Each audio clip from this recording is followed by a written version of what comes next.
Hello and welcome to my April wrap-up. Okay, we're gonna jump right in because I have a lot of books to get through today. I have had the best reading month so far, which I feel like I've been saying every month this year, but it's true. Like every year or every month is a better reading month than the last, which I'm so grateful for. I really do think, and I've said it before, that this channel and doing YouTube as like an extra hobby to my reading has really pushed me in my reading abilities, and I just prioritize it so much more and am able to read so much more and read so many different things. So very grateful for that. Quick disclaimer, if I sound a little stuffy, it's because I am. I either have some really bad allergies right now, or I don't even want to speak it into the universe. I might be catching a cold, but if I don't film these now, they will not be filmed in time, and things won't be put out on time, and whatever. So I'm trying to film now, despite my stuffy nose and my deep desire to take a nap. But let's get into the books I read this month. Okay, to start, also another quick disclaimer, I might be referencing my phone a little bit where I have my Canva prints, but I'll post them around here too so you can see the finished product. But to begin, I will just say that I have finished 11 books this month. Yay, I was so excited about that. Again, it's the most I've read so far this year, and I'm just very happy. I'm way ahead of my reading goal, which I feel like will give me cushion for later on the year, just in case my reading declines a little bit, which it always tends to do, like October through December, because those are just busy, fun holiday months. But anyways, with that being said, I also have to say that I read 3,559 pages, which doesn't feel like that much for 11 books. Like last month, I read, I think, 2,600. And you would think, I mean, I've almost read double the amount of books, but I have read two pretty short books. And I mean, all the books I noticed, except for one, were under 400 pages. So I guess that makes sense. All right, let's start with the first book I read this month, and that is Her Last Breath by Taylor Adams. And this was my thriller for the month. I feel like I always need to throw in a thriller. And this was also completing my buzzword challenge for ordinal numbers being last, which Books and Lala had said kind of didn't count, but then I think she chose like a book with last in the title for her book this month, so I thought that was kind of funny.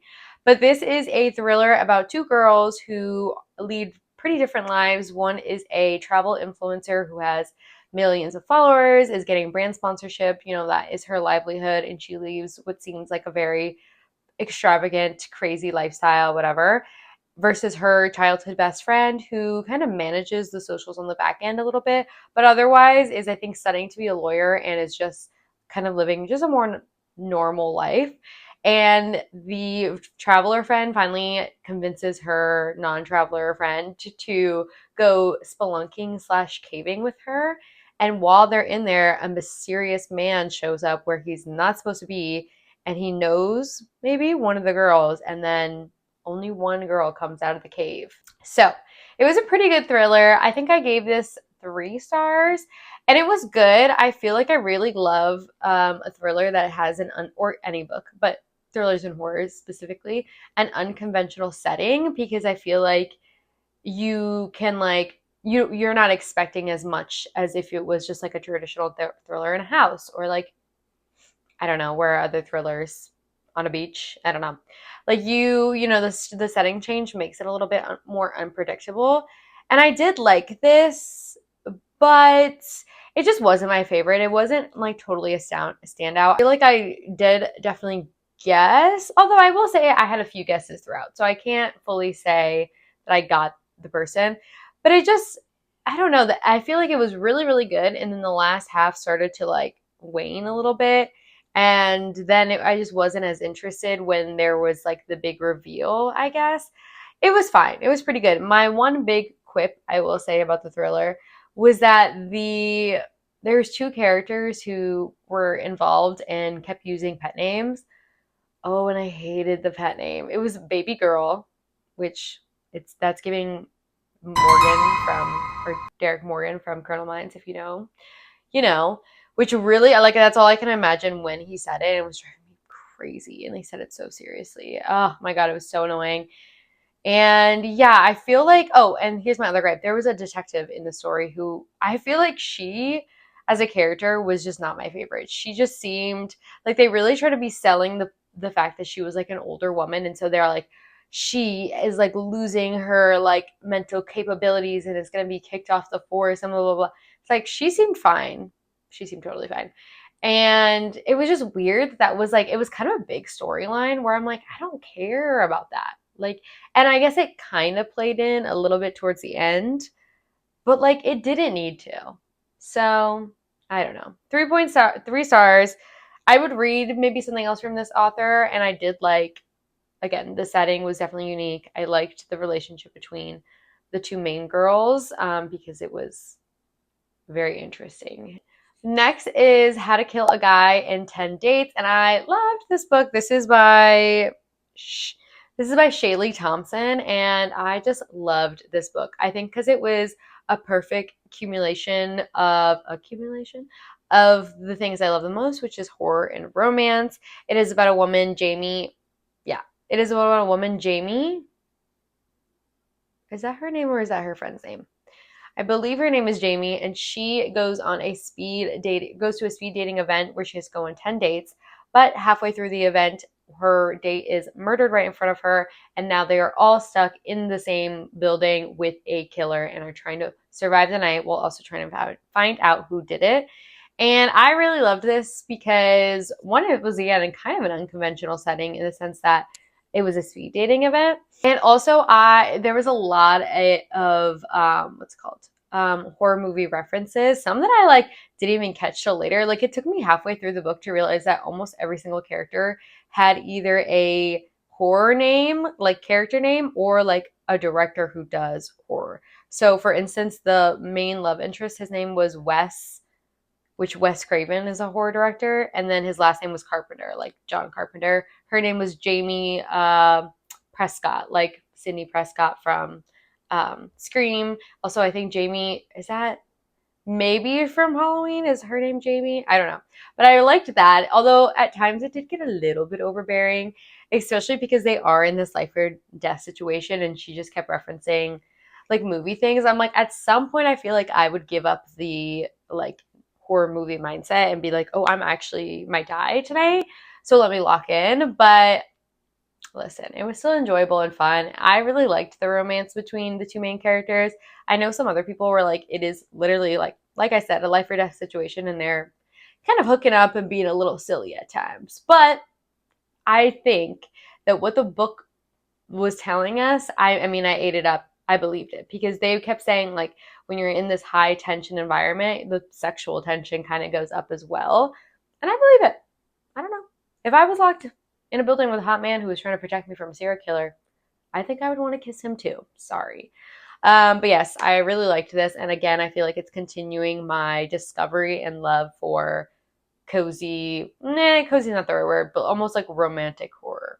So, okay, next is My Brilliant Friend by Elena Ferrante, which is the first of my physical TBR books, which I had quite a few this month, so I'm pretty proud about that. This follows Elena and her friend Lila in an Italian neighborhood in the 1950s and 60s, and it quite literally just follows their friendship from when they're pretty young children up until they're like late teenagers. It's like adolescent years, and it's kind of an interesting book. I feel like this is like a really good representation of why I'm somewhat hesitant to pick up lit fic, even though I did enjoy this and I gave this 4 stars. I just feel like a lot of lit fic to me is not a lot of plot and just a lot of character like development, which makes sense, especially because I don't know if this is supposed to be an autobiography or biography or whatever, but like it is just about their lives. And granted, like I said, I did enjoy it and I did find it interesting. And I feel like it was just a very interesting portrayal of like female friendships, especially at that age when that's all you really know is like your close friends like that. And I feel like you learn so much from your friends, like some things that you don't even realize you're like taking in from that relationship and how they like affect you later on. Like I think that was very interesting and their dynamic was very interesting. But at the end of the day, not much happened. I mean, it did, but it didn't. Do you know what I mean? Which is always my hesitancy with lit fic, just because I am someone who really enjoys a very plot heavy book. Like I want a lot to be happening. I don't know. Does that make me like simple-minded. I don't know. It just like that's just kind of what I prefer. I love the action, I love the horror, I love the whatever. So it was a little bit difficult to kind of rate it and decide how I felt about it, but I do, sitting with it now after like a few weeks time, think I really enjoyed this. And like I said, just enjoyed their friendship and the dynamic and how it was explored. I was a little bit annoyed at the end when I realized this is a series and I was waiting for them to like grow older and like get to a certain point, because in the beginning they're like the first like chapter, I think they're like really older, and it's, they go, it's just like one chapter and you just get a glimpse of their life, like I don't know, like 40 years in the future, and I kept waiting for that, and then they ended at one of the girls like marriage when she's still pretty young, so I was like, oh, this is a series and also a TV show, so that's kind of interesting. So I think I could see myself reading the rest of this series in the future, just because I am kind of curious to see what the hell they're up to after she gets married. I forgot to also mention that I read My Brilliant Friend. This next book I'm going to be talking about, Agnes Obert's Mystical Cat Shelter. And I think I started another book that I'll talk about, and another few books I'll discuss in a moment in a 24-hour readathon that I did and filmed, which is up on my channel if you'd like to watch. And I had so much fun doing that, and I got through only 3 books like total. I mean, I think that's still a decent amount. I've seen people get like 6 or 7, which is crazy. But I had so much fun doing that. I will definitely be doing that again, because I just like love how many books I was able to get through. So during my 24-hour readathon, I read Agnes Obert's Mystical Cat Shelter by Heather Fawcett. This is about a woman who runs a cat shelter in 1920s Montreal. And in this universe, magicians are people who actually wield like magic, and they kind of are seen as dangerous and they're illegal. You're not supposed to do magic. And so one day a dueling magician comes through and blows up a big chunk of Agnes's shelter. And so now she has to find a new place to live for her and her cats. And they stumble in an apartment that be may be too good to be true, because it's really good rent, it's beautiful, and it's in a great part of town, but there may be an illegal magic shop running their business out of the basement. So you win some, you lose some.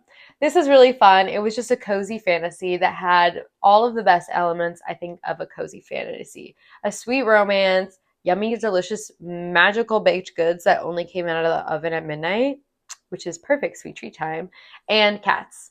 I mean, how much else could you ask for in a cozy fantasy? I really enjoyed the relationship between Agnes and Havelock. I feel like his broody aloofness and like desire to be alone versus her like need to take care of others and general like kindness, and also kind of her need to be alone with her cats, was just such a perfect match, and they were so sweet. I'm so glad that we actually got a romance. I was a little bit afraid that they were going to just stay platonic but obviously into each other, and obviously like kind of flirting and then not actually act on it, but we did get a few kisses, spoiler, which was great for me. And this is like, it was pretty PG. It was no spice, just so you know.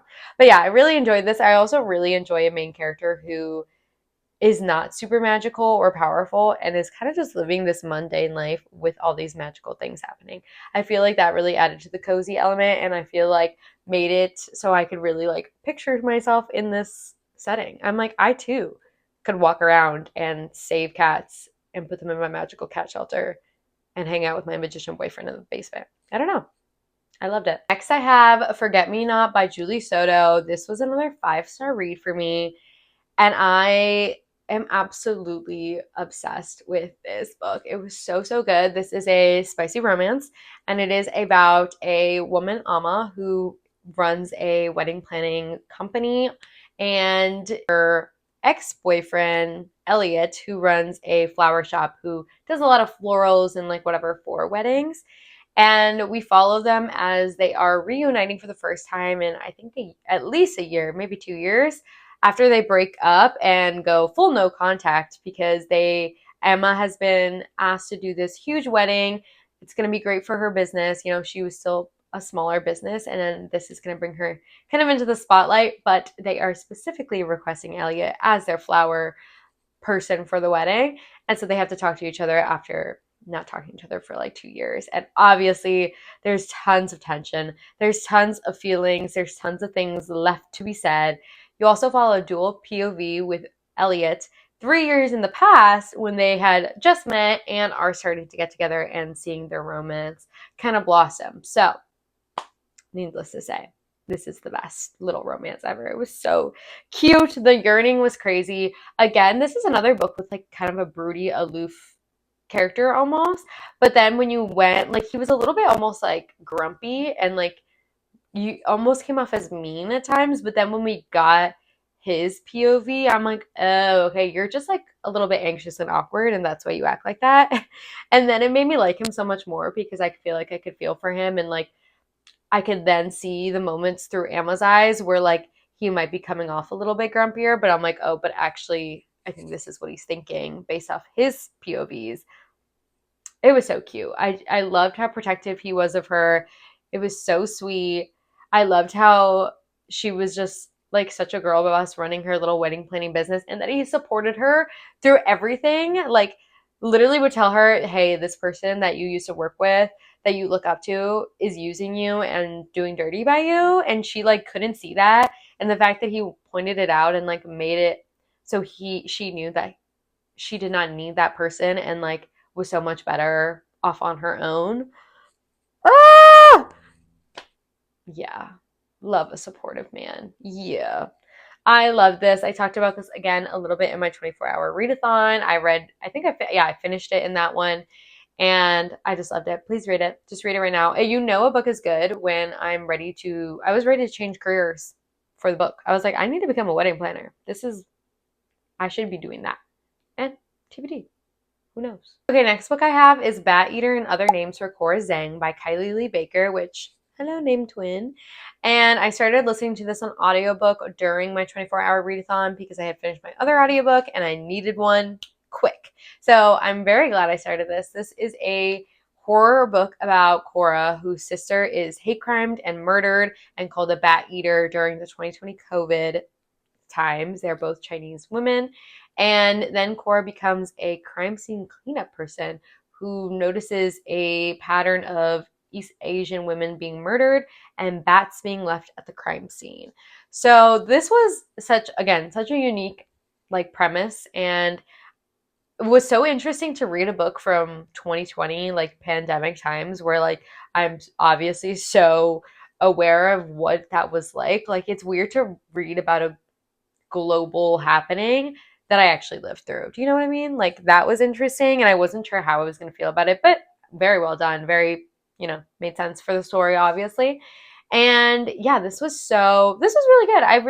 What I really loved about this was the characters. I loved Cora despite being a little bit lost and a little bit sometimes I was frustrated with her actions and I wanted her to like do something else, but honestly, I still really loved her and I feel like I could like understand where she was coming from and the fact that she was one, I think, dealing with OCD.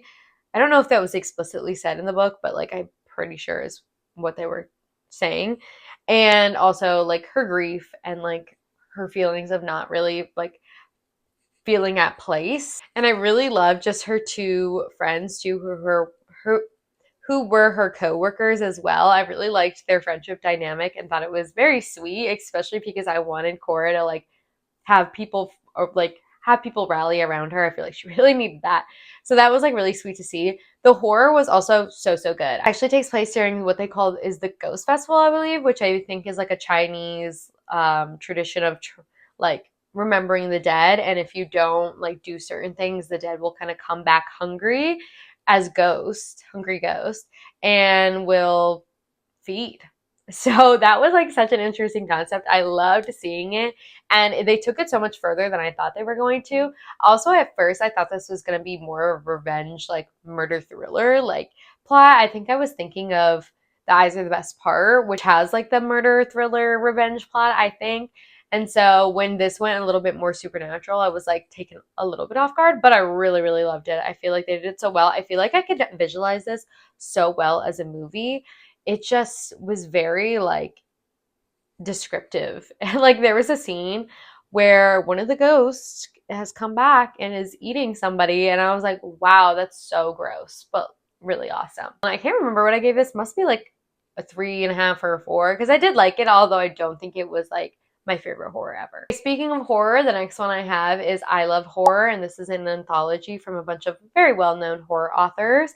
And it was just talking about why they love horror and why they started writing horror. And it was good. It was just like I said, just some short, like little pages about these horror authors and kind of what inspired them and pushed them towards horror versus other genres. And I found some very interesting narratives, nothing that I hadn't really heard before. A lot of it was like people see themselves in the monsters and they can see themselves as kind of ostracized and feeling like excluded, and that's why they can feel themselves as maybe the villain. Or it was kind of like it's a comfort because there's a lot of horror in real life that happens all around us every day, and sometimes the fictional horror is much preferable and maybe makes us think it might be easier to face real life horrors. Which honestly, and none of those reasons are why I love horror. And I don't think why I love horror was at all represented in the book. So I thought that was kind of interesting. I did love my favorite, I think, was Grady Hendrix. And I loved his because his was just a horror story. Like he just like had a story about his childhood that he turned into a horror story that I think was fake. I hope was fake because that would have been crazy if not. But who knows? I guess that's how you know he's a really good author because I can't tell. But overall, I think I gave this like a 3 or a 3.5 again. And it was cute, it was fun, but again, it wasn't anything crazy. This is the time of the month where I'm kind of waiting for another book to come out. And so I was just reading whatever at this point, honestly. And I actually saw someone say that this is a good horror book to read during spring. So I was like, all right, let's do it. And I obviously had it on my physical TBR, so that's awesome. And this is We've Always Lived in the Castle by Shirley Jackson, a classic, cool cover. I read this, I liked it. I think again I gave this a 3 or 3.5. It was interesting, not what I was expecting, and not really. Oh, I like the inside cover. I feel like it almost wasn't horror to me, which I do think it is classified as a horror. But it just felt more like psychological thriller, maybe. And it reminded me of something else. I wish I could remember what. But I think the writing was really interesting. We're from the point of view of Mary Cat or Mary Catherine, who is 18, but the book reads and her narration comes off much, much younger. Honestly, halfway through the book, I forgot she was 18 and I would have assumed she was like 9 or 10. So that was like an interesting perspective to be from. And then she's living alone, or she's living in this house with her sister Constance and her uncle.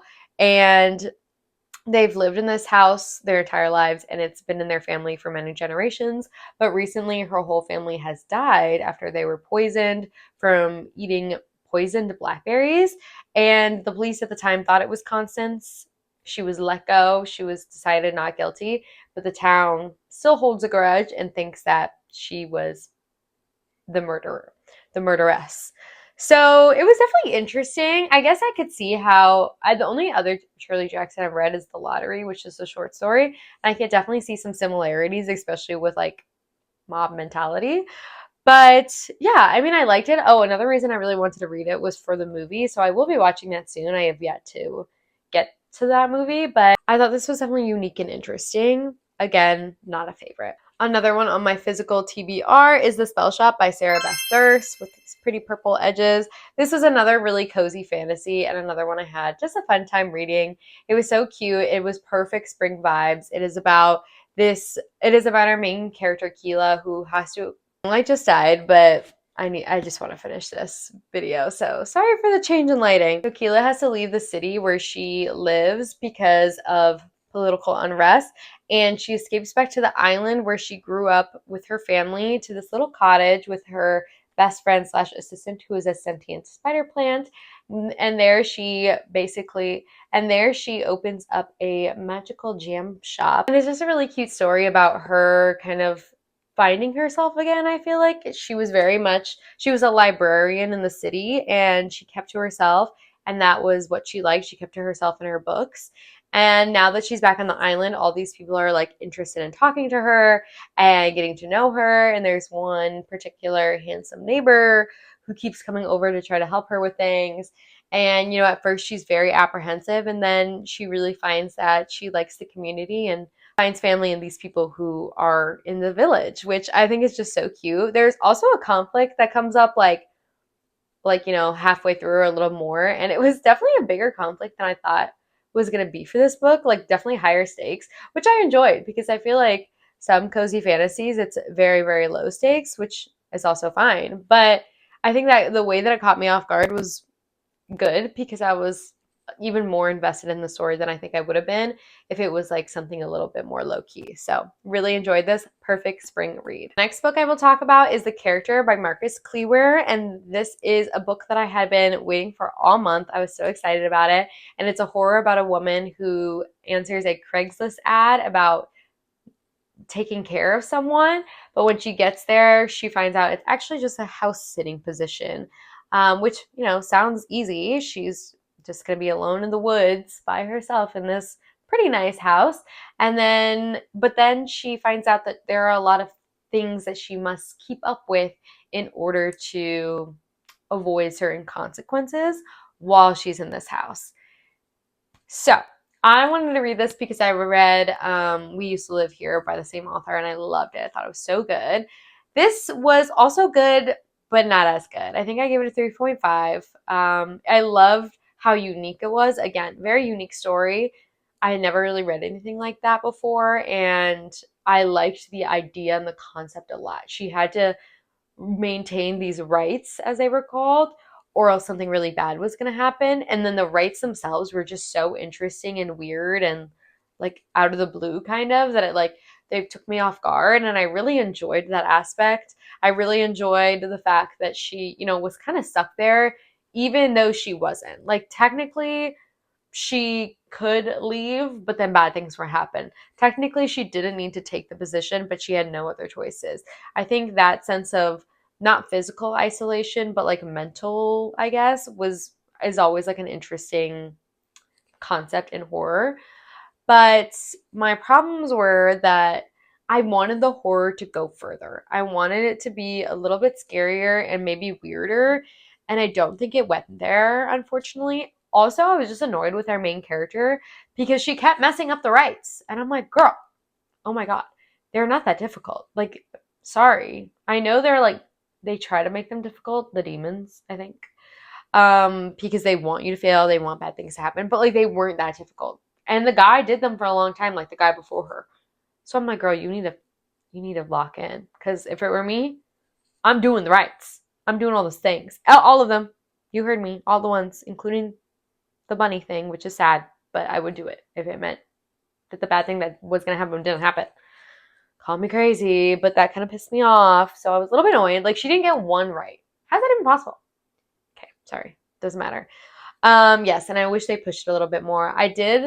There was like a double twist ending, and I liked the second twist. The first twist, not as much, just because they kind of went back on it, which annoyed me. I'm like, you got to stick to your guns, people. And also, I kind of saw it coming. But the second twist, I did think was like, oh, tea. And I enjoyed that one. So I did like this one, but for how much as I was anticipating it, it was just a little bit disappointing. Okay, and that brings me to my final book of the month, and that is Masters of Death by, I think it's Olive E. Blake. Or is it Olivia? I'm not sure. And this was quite a journey. This was a 1-star, and I think this is the worst book I've read this year. Which hurts to say. I don't want to say that about any book. I don't want to like shit on an author.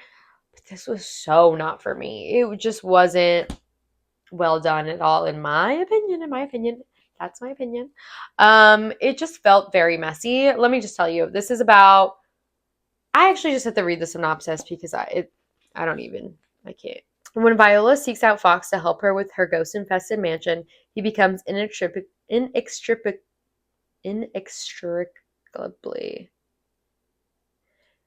involved in a quest that neither he nor Vi expects or wants. But with the help of an unruly poltergeist, a demonic personal trainer, a sharp-voiced angel, a love-stricken reaper, a few mindfulness-practicing creatures, Vi and Fox soon discover that the difference between a mysterious lost love and an annoying dead body isn't nearly as distinct as they thought. That alone just took it out of me, which I guess I should have realized going into it. Here's my main gripes, because I could talk about how much I hated this for probably too long.